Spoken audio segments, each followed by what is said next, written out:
Hello, welcome, good morning. Today we will explore a very important theme of accelerating green transition. Think global, act local. And with me here at Frihamnen I have landscape architects Agnes Sandbeck and Charlotta Rosmark. And directly from the Netherlands we have Haile Selassie Medin and Wouter Lenkek. They are both directors and doctors in economics and marine biology. And my name is Louise Didrikson. I'll be moderating. I head the development of landscape at White Arkitekter, and I also teach at Chalmers. So now we look forward to an hour of indulging in new knowledge. We are here in Frihamnen, Gothenburg, in the middle of the river on the banana pier. And Gothenburg, it's situated on the west coast. It's an industrial city, and as you see, it's quite bare in this site, but we are longing for longing for a green revolution here. And it's not empty today, it's full with people and tents, and we're all here because we want to talk, meet, discuss. We want to have societal and ecological change for the better. And this event, it's a pre-seminar for the IFLA World Congress. This year, it's a bilateral collaboration between Kenya, Nairobi, and Sweden, Stockholm. And it's very exciting. And there will be many interesting speakers during that event. The theme for that Congress is Emergent Interaction. And we're a proud networking partner. So we hope to see you there. It's in the end of September. But now, let's set the context for this webinar of accelerating green transition. I'm going to show you 3 graphs, and they will explain why we chose this subject. And first, no surprise, it's about carbon. We need fast, large, and permanent reductions. And as you see in the graph, it's illustrating the amount we have left in terms of emissions. And to be more precise, it's around 380 gigatons in order to stop the global warming at 1.5 degrees. And some say we should be running when we are walking.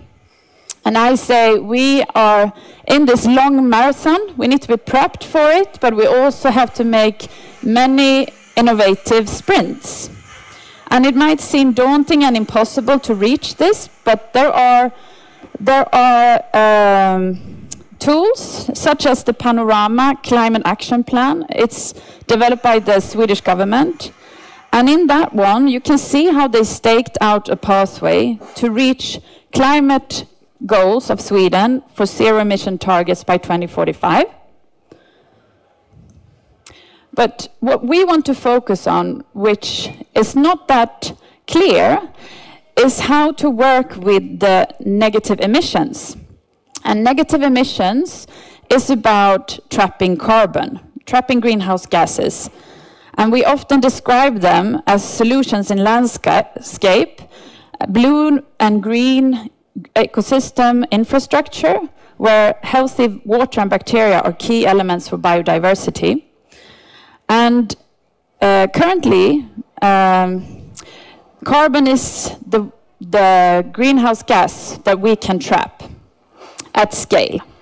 And as you see, even if we do a lot of initiatives to reduce carbon in the different sectors, the lila and the purple, we still have to work a lot with these emissions, the negative emissions.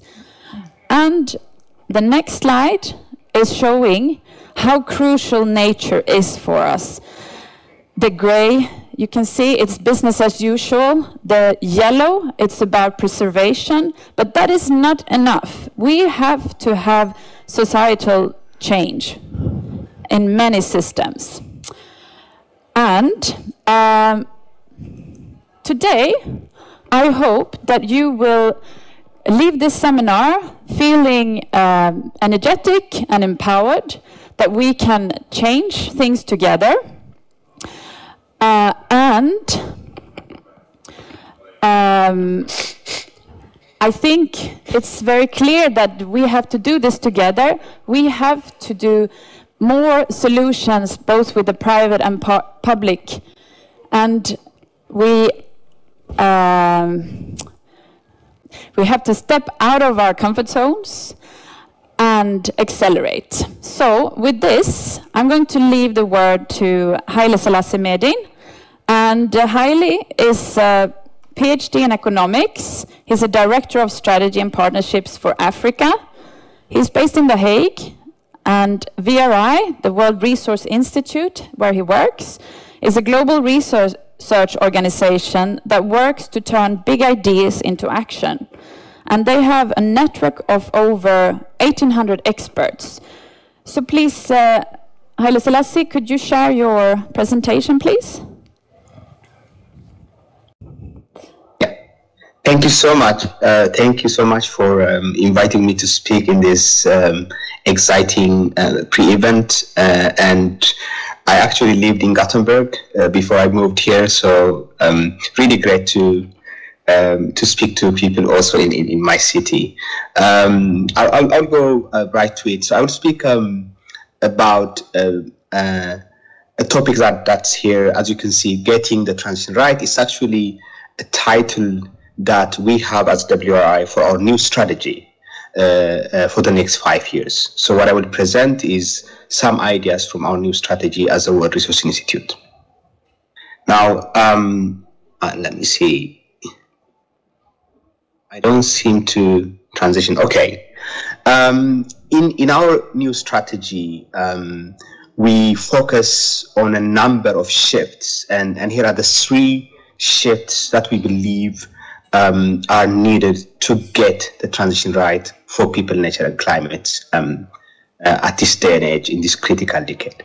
The first shift that we believe is important is the integration of people, nature, and climate goals. So we have to have solutions that methodically integrate impacts on people, especially including marginalized communities, addressing poverty, and so on, but also integrate nature explicitly in addition to climate goals. So that's, I will speak a bit more about this, but that's one big shift that we believe is needed. The second one is to focus on systems change. I will speak more about this, but to understand the systems that are important in driving us towards the future that we want to see, that deliver impact again on people, nature, and climate, and then drive those systems at all levels. The third one, which I will speak less today about, is to think about countries. Countries are key decision nodes where politicians, private sector, and people really meet to chart their future. So it's very important to understand where countries are, their specific contexts, and work with countries within countries to drive transitions. But I will speak less about this. Now, on the first one, integrating people, nature, and climate. This is, of course, obvious in terms of why we need to do it, but it could easily get complicated on actually then thinking about solutions. On the people aspect, we do need to think to center our solutions in a way that we have a future where people live in equitable, more prosperous societies where essential needs are met. We still have a huge proportion of our global population struggling to meet essential needs. We cannot address climate change if we don't address that fundamental challenge. So that's key. And we have to value nature, and we have to understand ecosystem health and protect nature, but also, as Louis said, restore. We cannot only just protect, but we need to restore. And of course, naturally, we have to try and hard to stay within the limits of the 1.5 degrees. What do we need as WRI? We believe that if we work on these 3 human systems, on food, land, and water on the one hand, on the energy system on the other hand, and cities, broadly including transport, buildings, and so on, and cities as systems, and looking at them from the enabling systems of finance, economy, and governance, we would be in a better shape globally to then achieve these people, nature, and climate goals in a joint upward. Now, why do we think the food, land, and water system needs to be prioritized among the three? As I think it's very clear to most of you here, agriculture is, of course, a very important sector globally. It employs a huge proportion of global population, and we need to produce more food, but also we need to produce more food sustainably in a way that drives ecosystem health and protects biodiversity.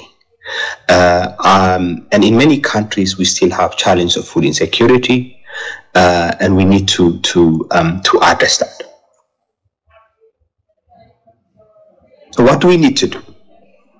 Here we, in WRI, we focus on 4 aspects. I would invite you to check one of our World Resource reports from a couple of years ago that goes into the details of these aspects.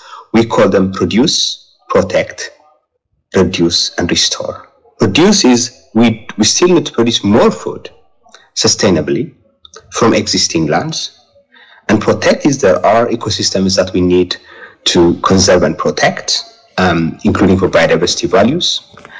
And reduce, we do need to reduce in terms of food loss and waste. We do need to conserve water, and we do need to shift our diets, and those are among the things that we need to do in sort of reduce aspect. And of course, restore. We do need to restore degraded landscapes, and here is a huge opportunity I think are waiting for us to address both the 3 goals of nature, climate, and people. On energy, we believe that we should start from really anchoring it on access. Yes, we need to transition to greener energy future, but we need to think that at this point in time, hundreds of millions of people globally don't have access to reliable electricity. How do we fulfill that need in a greener way? So that's our challenge, and this needs to drive the system transitions that we need. Now, what do we need to do? Obviously, we need to invest, scale clean energy supply. We need to decarbonize energy consumption, and we need to work on equitable energy access for development, and we need to link it to minerals, land, and circularity as we do this. The third system, cities. Why do we think cities as a system that we should work to drive transition?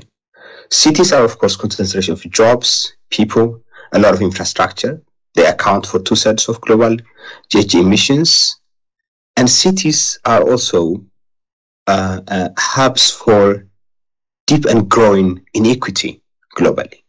Again, we cannot address climate change if we don't address the people aspect, the equity aspect. And that's where cities become really, really crucial.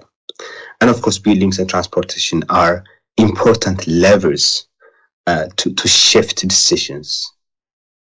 And of course, cities are also linked to nature, both within cities, but also around cities. What do we need to do? We need to invest and innovate around livable neighborhoods. This includes inclusive public space, tree cover. In WRI, we have a program called Cities for Forest, where we work with more than 40 cities to innovate around tree cover in cities. We need to think about air pollution, and we need to think about decarbonizing buildings.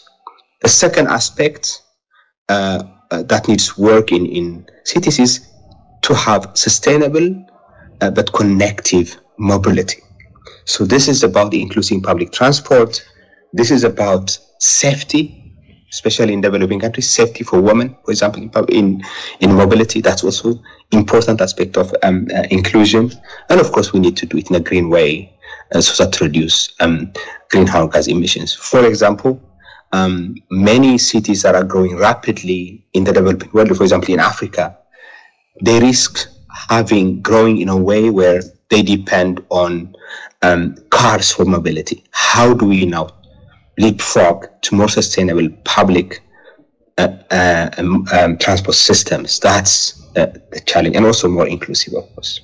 And we also need to invest on climate resilience. This includes, for example, water resilience. In WRI, we have a big program called Urban Water Resilience, where we work with governments, cities, and finances to work around innovating on urban water resilience in cities, as well as addressing heat and water shortage risks. Now, to do all this, we do need to work on the enabling systems at different levels, globally, regionally, and nationally. And those enabling systems are around economics, starting from the way we think about economic well-being, how we measure societal well-being. There's a very active discussion about whether the metrics that we use, GDP and others, are the right metrics. How do we change them? And how do we change the models that we use to plan our economies, that governments and others use? And what do they imply in terms of the policies that governments deploy to guide the economy? And how do they shape behaviors around individual behaviors, business behaviors? So there's a lot of work needed there.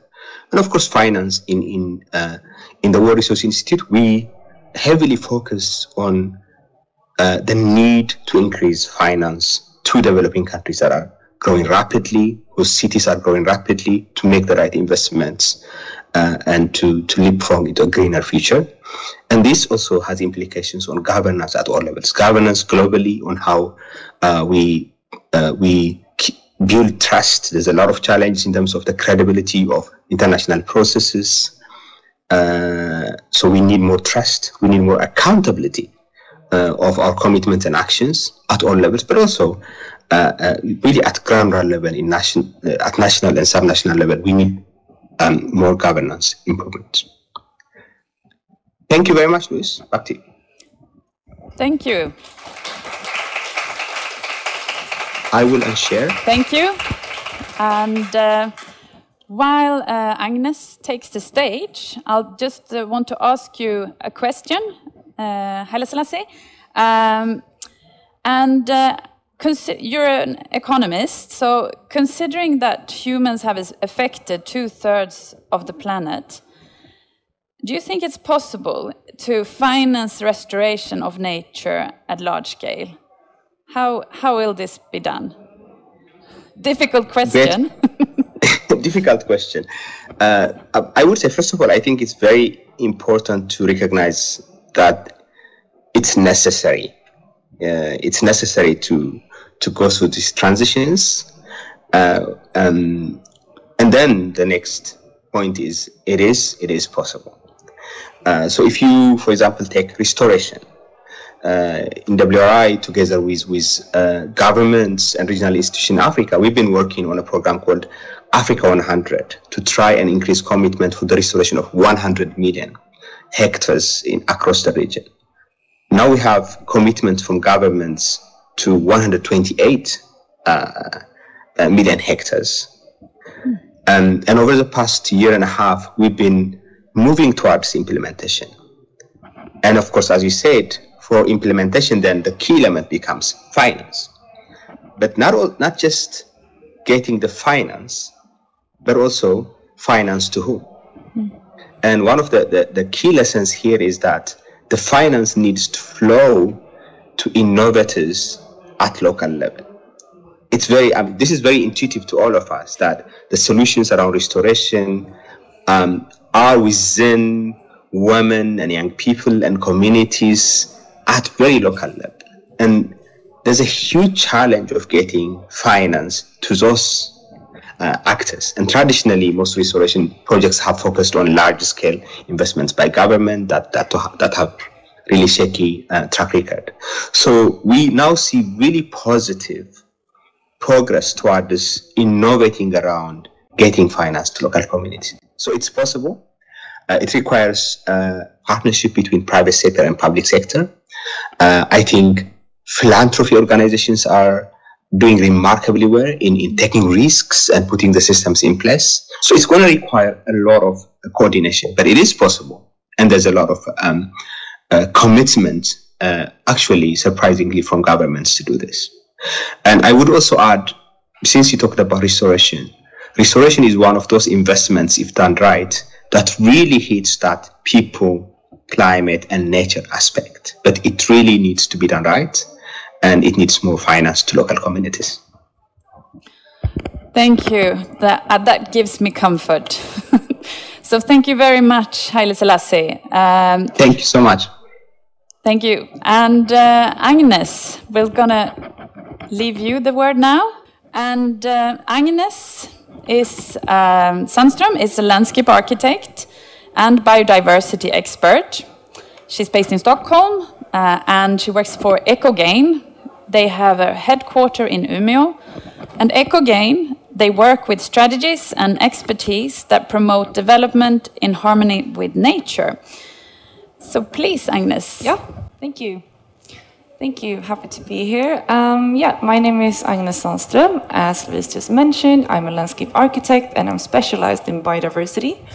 I'm also a leader for a team that is called Nature-Based Solutions, and we work with restoring nature in environments that are heavily impacted by humans, such as mining sites, solar parks, and urban spaces. I'm here today to talk about CLIMB, which is a biodiversity metric for Sweden. And it's the first of its kind. First, just a quick, like Louise mentioned, EcoGain is a company that works with nature intelligence, where we have some of the most distinguished ecologists of Sweden, which has been a major help in calculating biodiversity, right? And Nature-Based Solutions, my own team, and strategy and governance, focusing on sustainability reporting and frameworks such as science-based targets for nature.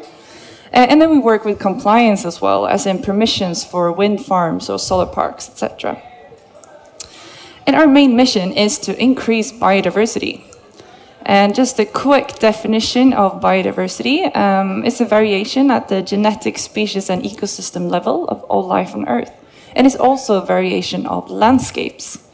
And as you can see on the image to the right, some of you might recognize it, we're not doing great with nature and biodiversity at the moment, and we are facing a biodiversity collapse alongside with climate change. And this is something we need to address.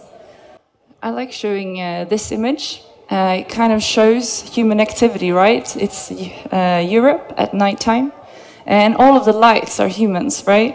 But also in the darker spots, there could be agricultural land, forestry, and other kinds of environments that are also impacted by us humans. And that means that there are not that many spots for only nature to flourish, right? And that means that we need to share this space and create space for nature and humans together. And this was something that many major companies in Sweden acknowledged. We have an impact on our surrounding landscape, and we have an impact on nature. And we're also incredibly dependent on everything that nature gives us for free. So this is something that we need to do something about. But how do we do measures for biodiversity? And how do we know that the measures that we've done actually made a difference? We want to measure it. We want to know, this is how much biodiversity we have right now. This is how much it will gain or increase if we do this or that measure. And also in communicating around it, because carbon dioxide is measurable, so it's easy to show what have we done, what are our targets. But for nature, there was no such thing. The question was, though, can biodiversity be measured? It's a complex question, right? Nature is something more than carbon dioxide. It's not a single number. A few years later, we've now launched CLIMB, the biodiversity metric, and we think that we can measure nature and biodiversity in some ways. So what is CLIMB? Well, it's a method to calculate area-based biodiversity in in land use, and that's like forest, wetlands, grasslands. We have not a method for water yet. And why? Well, it's to support decisions in line with the EU taxonomy, the global biodiversity frameworks coming now, the law of restoration, and also to involve financial frameworks. And this was by no means an initiative from only Ecogain or a project that Ecogain has done on our own. This was carried out with a vast variety of stakeholders, and I think it's been around 200 people in the process. And these are the major companies that we have been working with so far. And it's also a scientific funded research project funded by Swedish Mining Innovation, Formas, Energimyndigheten, and Vinnova. And the first version of Climb was launched this year in May, and the open source is released tomorrow. Because that was also one of the things that was always going to be with Climb. It was going to be an open source that everyone can use. Yeah. So in basic terms, Climb is based on the Swedish standards for nature inventory, naturvärdesinventering. And Sweden is one of the only countries in the world that actually has a standard for how to value nature in this kind of way. And that is the habitat value, the species value, and that gives a conservation value score from 1 to 7. And this is not with Climb to do. This is a Swedish standard that everyone uses. And then there was the calculation methodology, which is based on the DEFRA method, biodiversity metrics, that was launched in England 2012, and is now in the 4.0 version. And this gives us Climb and the biodiversity units, BU. So how can Climb be used? I'm not going to go into the exact details, but this is something that we could use it for. There are 3 different calculation ways. You can get the baseline. How much biodiversity do you have within your site right now? You can calculate the loss of biodiversity. If I am to develop this land, if I am to make a change to this land, how much will I lose? Or gain if you're doing something better. And it can also be used to calculate investments in biodiversity. If I'm losing 5 points here, can I invest in biodiversity somewhere else to gain those points again? And it can also be used if I have my site, and how can I move around and develop within my site to make it better for nature and not lose as many points, or units, I should say. So in simple terms, what can it be used for? Well, it can calculate biodiversity within a certain area. It can display results after your completed actions or before your actions if you want to know, what if I did this or that? What will I gain? And it can also be used in evaluation location options. I have this, and this site. If I do my development on this site, I would lose less points than if I use this site. And it can evaluate and it can demonstrate the different steps of the mitigation hierarchy if you work with that. But more importantly, I think it can also help with communication and actually give biodiversity and nature a voice. And then it can be used to set and achieve strategic goals.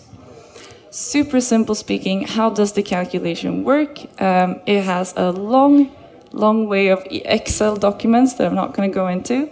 But in basic terms, it's the area. How large is my site? Let's see. And then there's the conservation value score, which is the Swedish standard, based on habitat, species, exponential multipliers. And then there is the multiplier for landscape value. You need to look outside of your site. Where is the landscape where I'm operating? What do I have in the closest surroundings? So that's also in the calculation. You can't just look at your site. And there's also a multiplier for how long does it take to make to create this kind of value for nature. And that gives you biodiversity units. And to summarize, what have we learned so far?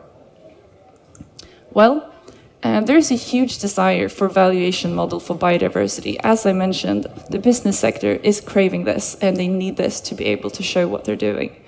And there's been a great commitment from so many different stakeholders, which has been a key to our success, and that's actually, now it's possible to launch this Climb method.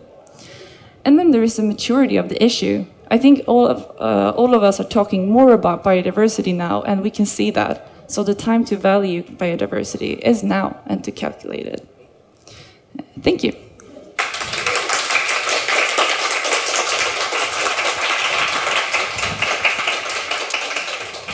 Giving nature a voice. I really like that. That's great.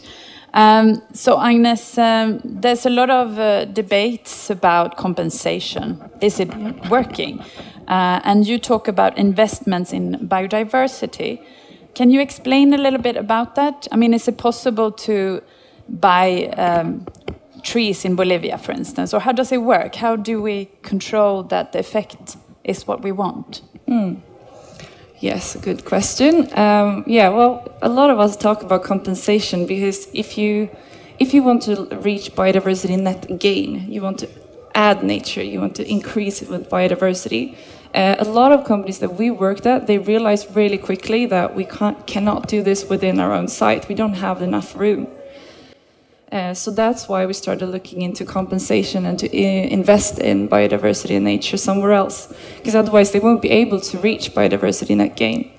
And climb within the model, in the metrics, there is ways that you can do this, and it is drawn if you, for example, do the compensation far away. You're not going to get many points for that. It needs to be done in the closest area, and there are different distances, basically. And it's also what kind of landscape are you investing in. You cannot do anything. It will give you different points. And it will also give you different points for how long will it take to do this.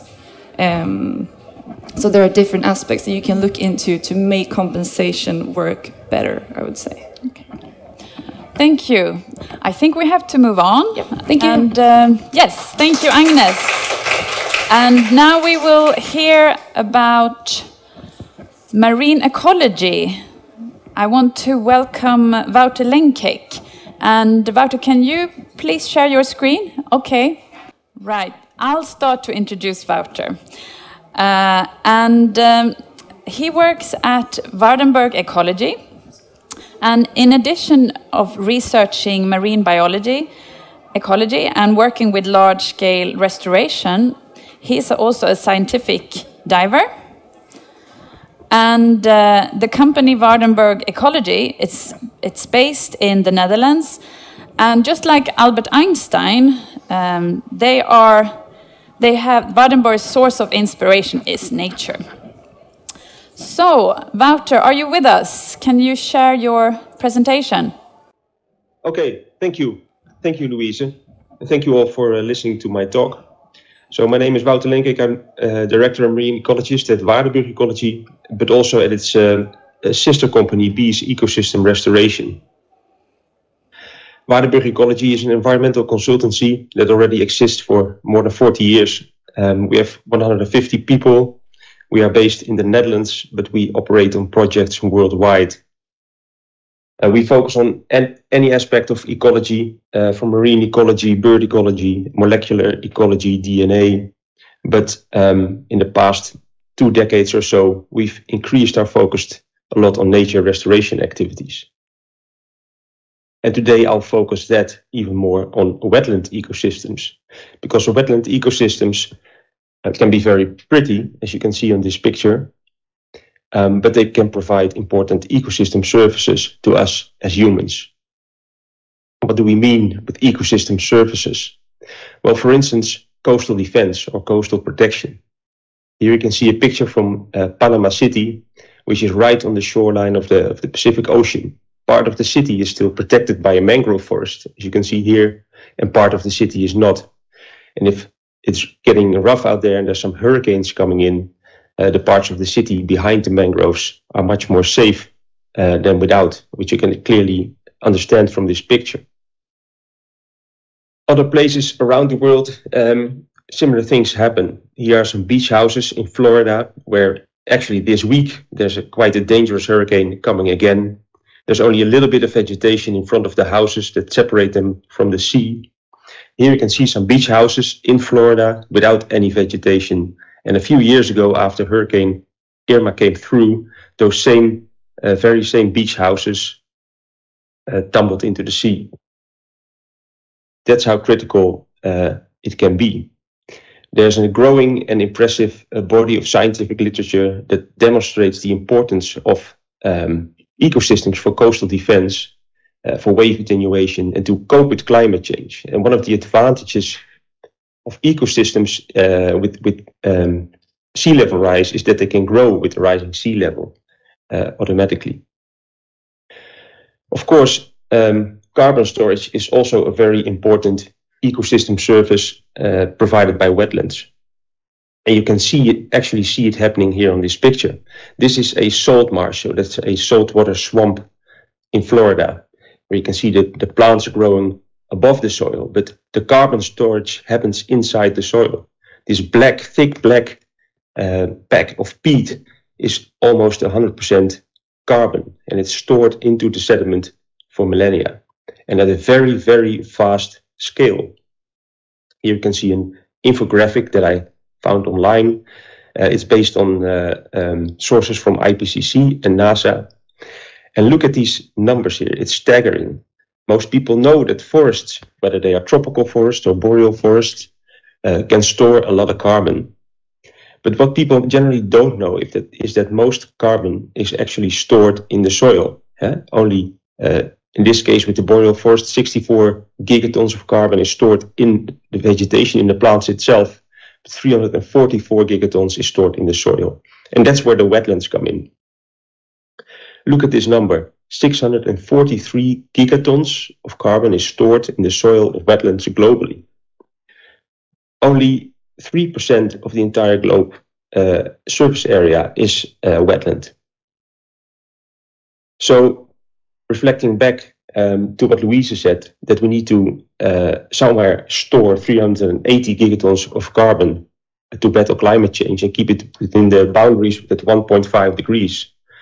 We only need to increase our total global wetland surface area 1.5 times. It seems feasible.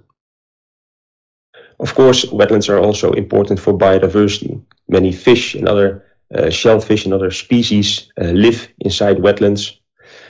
And there comes also their importance for food production, because where the young fish can hide in the wetland areas, larger fish can swim into the ocean. So wetland ecosystems are definitely worthwhile to restore. However, this is notoriously difficult. Here you can see a picture of a classic wetland, in this case mangrove restoration project approach in Indonesia. People approach it, or used to approach it, like they did with forestry, for instance, by planting out the trees. But it's very different compared to forestry on land. The first storm that hit this coast will rip out all the trees, and usually these restoration attempts therefore fail.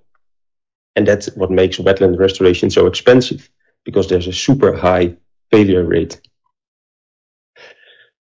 We try to come up with a technical yet environmentally friendly solution for this. I think we know that if you provide some structure to the plants or the animals that you want to have back in the wetland area, that it can help to protect them from the dynamics from the sea. But we want to do this without putting out concrete or plastic or any other permanent materials. So we engineered what we call the BEES elements. They are biodegradable ecosystem engineering elements. We only use circular sources for our production of our materials. For instance, we use waste stream from the chips industry, the potato farming and the chips industry, to make our BEES elements. We also use waste streams from forestry management and wood production for other materials and products. And we use waste streams from aquaculture to provide reef elements. And then we apply our products and our knowledge into nature restoration in all different kinds of environment. For instance, in cities, maybe this can be of inspiration to you as architects also.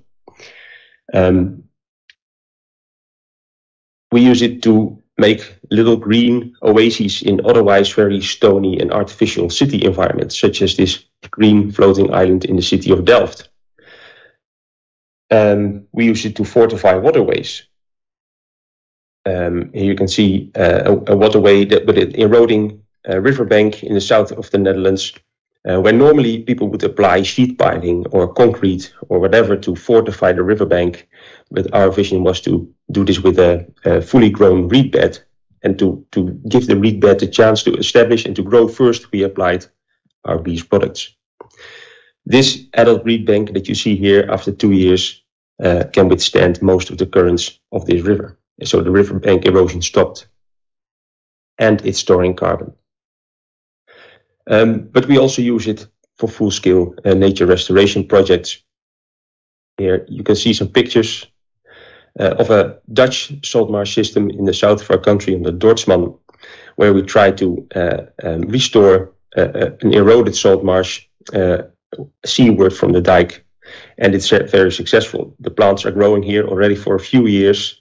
They are establishing in our structure, and by now they are never going to go away anymore. And they are protecting the coast from wave energy and storing carbon.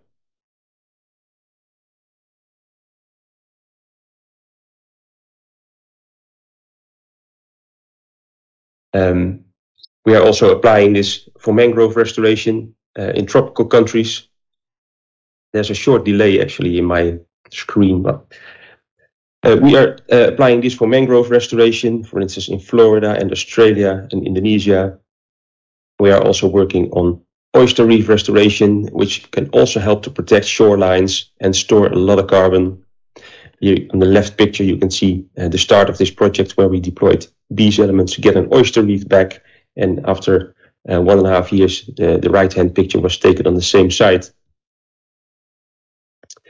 We also work on coral reefs or mixed shellfish and coral reef restoration, for instance, in Australia.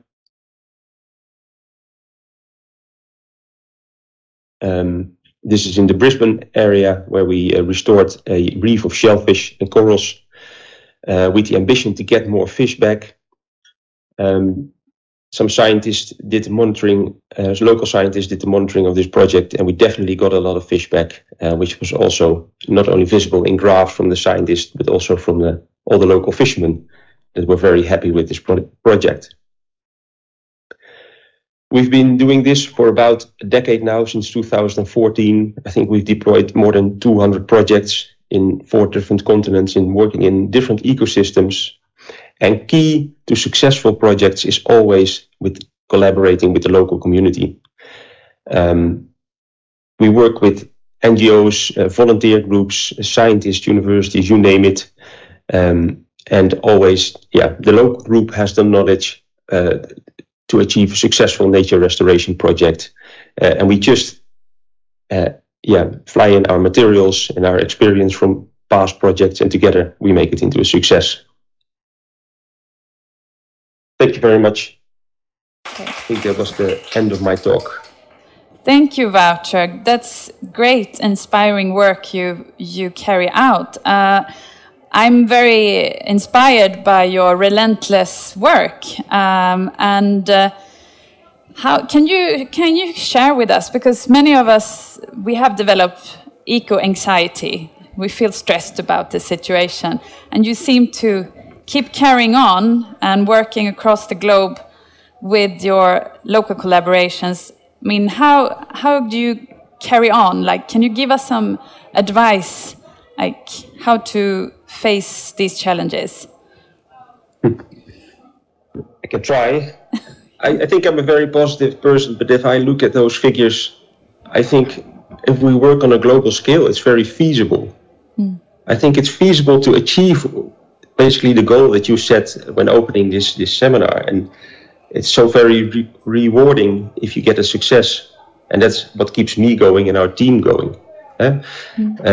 It's just vital for the future for our children that we manage to achieve this goal, but it seems feasible, and that's what keeps me going. And I think you should also keep that in mind, but everyone should work on it.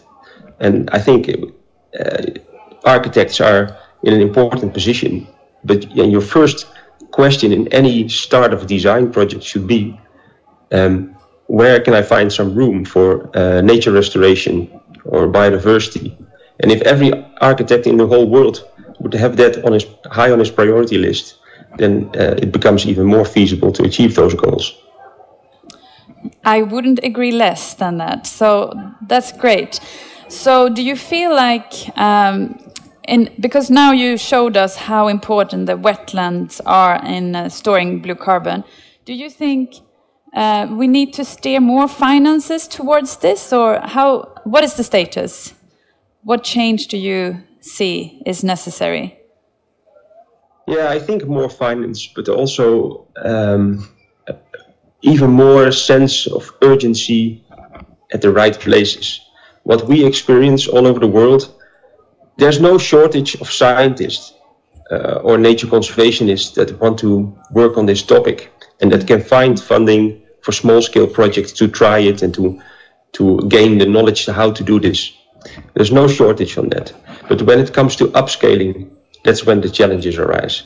There can be shortage of funding, but even more important, often there can be shortage of actual space to do this, because especially, I guess, in the Western world, every little bit of land already has a destination and is used.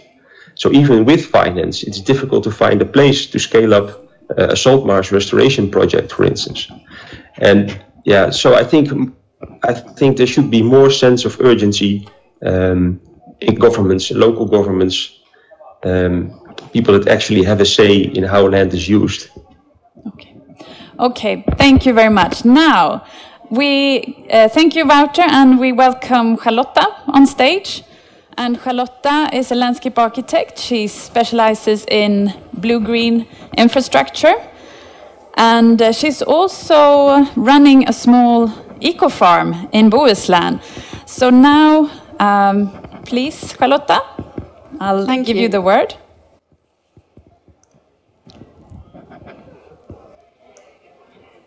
Thank you.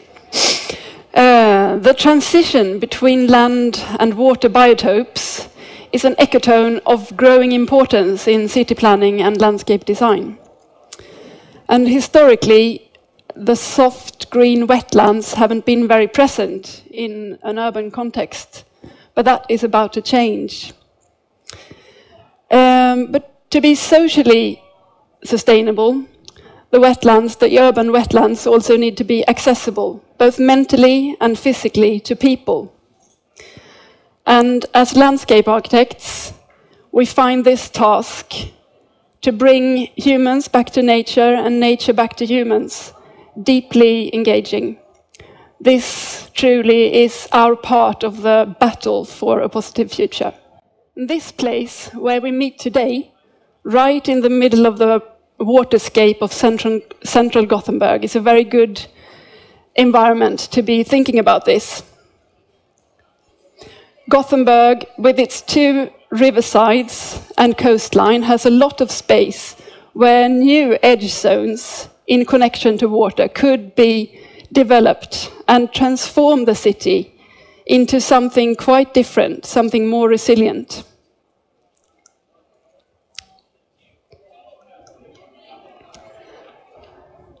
And these new edge zones, ecotones, where water meets land, have a lot of potential when it comes to mitigating climate change and adapt to the climate changes that are already unavoidable. But also to create social spaces where people can meet, exercise, enjoy nature, and learn about sustainable development. We need to move away from business as usual as the mainstream project strategy to a very strong focus on protecting existing nature. And in urban areas like this, where nature has already been built away over the past centuries, we need to focus on restoring it and finding place for it again. And this could work as compensation for emissions created elsewhere in the city in other projects.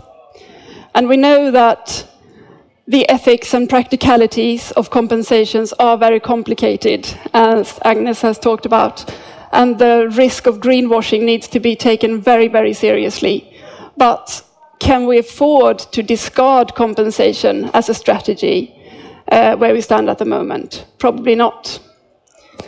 So each project needs to work extremely hard on hitting zero carbon and protecting biodiversity. But at the moment, we need to do our very best and offset the rest. So, considering that the green waterscape has got such potential when it comes to sinking carbon and developing biodiversity, what if the central waterscape of central Gothenburg could become something more like this? Could many joint efforts from municipalities and a committed business community make a green transition like this happen? The benefits of this green transitions would be many. Regulation of temperature by more integrated vegetation on and between buildings. Recreational spaces along the water. Protection against flooding. Restoration of carbon sinking biotopes above and underwater. Spaces for local food production and green technology innovation hubs. All of this needs to be designed to invite people, otherwise the city won't work. The contrast between water and untidy vegetation and built structures can be used to explain and to create interest. Nature needs more space in our cities, but the frames that we create around it need to be welcoming, not only to the city dwellers that are most interested in and comfortable with nature. In other words, the urban wetlands of the future should celebrate both the joy of being part of nature and the joy of having culture and art. And there are certainly many opportunities to create these productive, beneficial and attractive places here in Gothenburg. So let's talk about this and let's find ways to speed up the work. Thank you.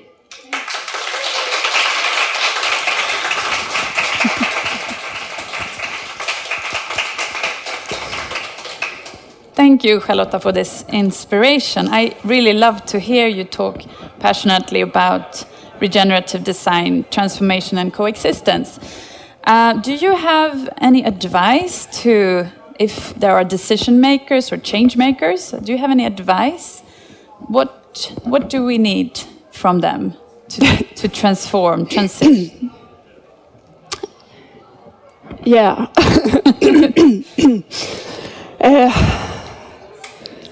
Think outside the box, to be extremely cliche, but it's kind of necessary.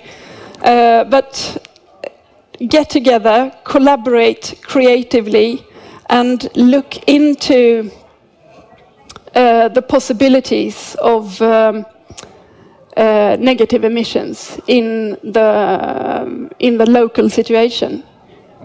Would be my hope. Okay, we ran a bit late in the beginning, so it's time to wrap up, to bring some conclusions. And first, I just want to thank all the speakers. It's been very interesting, and keep up the great work. But let me start with Haile Selassie. He spoke about that there is great injustice in the world in regards to carbon, and that we need collaboration. The global north and the global south, they have to work together in order to shift systems. And Agnes, she talked about how to measure. Is it possible? And by doing the measurements of biodiversity, we give nature a voice. And Wouter brought up the very importance of wetlands and blue carbon, and that part of the geography can really make a huge difference in terms of the negative emissions. And yes, lastly, Charlotta, you gave us inspiration of how we can work with our local context. So, working with these negative emissions is a must in every project. And I just want to give some final words and to say that we are the ones that not only have to be part of the change, we have to lead this. We have to lead the transition of changing our world. So, thank you very much. I'll give you the last slide here. Thank you for listening, and we'll like to hear more from you afterwards. Thank you.